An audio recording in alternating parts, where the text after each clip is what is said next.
Welcome or welcome back. Today we're going to learn how to use the SUMIF function in Microsoft Excel. The SUMIF function is a function in a worksheet that adds all numbers in a range of cells based on one criteria, and it's a very powerful function to use.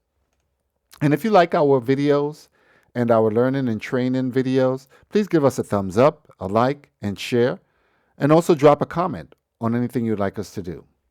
So how do we create this SUMIF function? Let's get it. So the first thing we do is we hit formulas on the toolbar and we go to insert function on the ribbon and boom, it pops right up, our functions. Now, I was using it before, so it popped right up. But if you have not been using it or you've never used it before, it probably won't show up, but this is how you find it. You type in SUMIF and search for a function, hit go, and then it finds it for you and hit OK. So there's our function right there. Range, criteria, sum of range. So I'm going to get out of this for a minute because I didn't pick a criteria. So let's just say we want to use PAMJ as our criteria. We want to see what PAMJ did for the year-to-date sales, because she's here, and how about Peter K? Let's do him too. Peter K, because Peter K is here, Peter K is here, Peter K is here.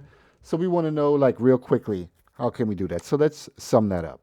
So let's get to our function one more time. First, we're going to pick our range. So here is our range right here. And our criteria is PAMJ. And the sum of the range is the year-to-date sales. So basically what we're saying here is, based on this criteria of PAMJ, if you see PAMJ in column A, I want you to sum up what's in column H. That's basically what the function is saying. Hit OK. And that brings back your answer right there. 156,633. And let's check that. Let's proof that. So let's go to PAMJ, hit OK. Sum up the year-to-date sales. 156,633. So we know that's correct. Let's do that one more time. Formulas, function, SUMIF, arrange, criteria, this time it's Peter K, sum of the range, and hit OK.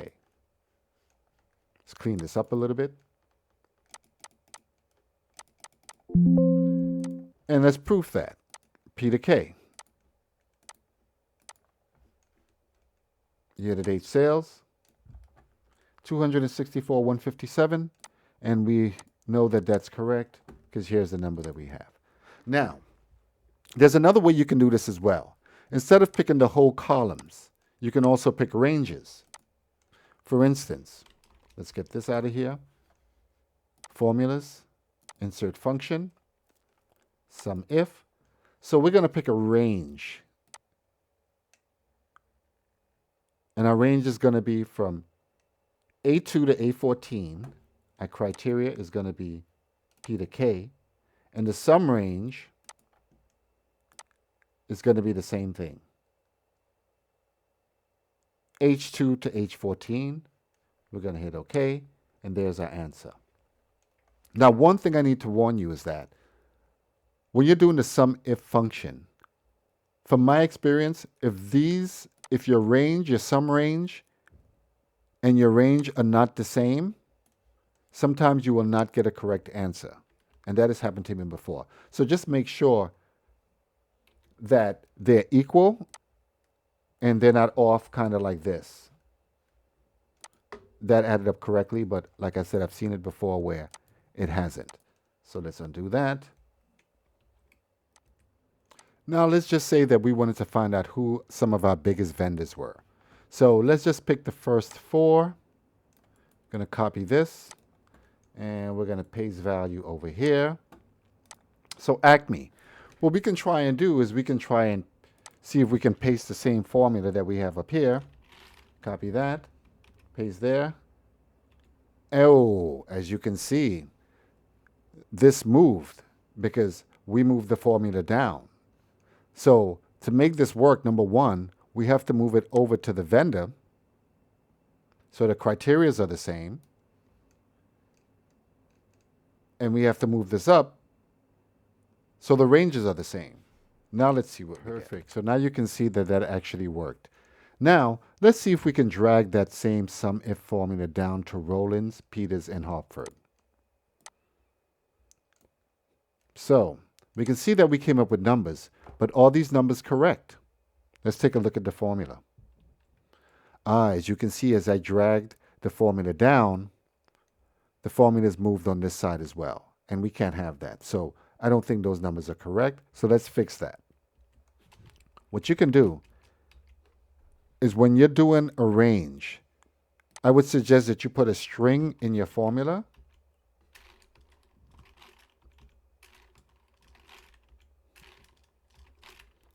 The ranges.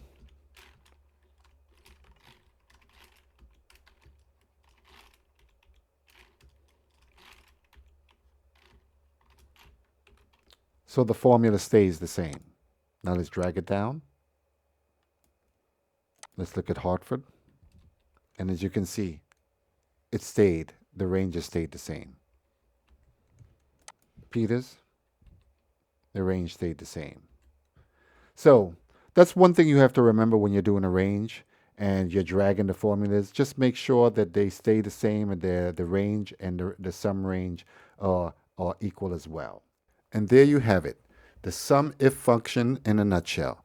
And I hope you liked our tutorial. Please give us a like, a share, and subscribe to our channel. We're going to grow this channel, and we're going to keep giving you more videos. Very easy to understand, very easy to follow. Cut through all the mess, cut to the chase, right to it. So enjoy it, and see you next time.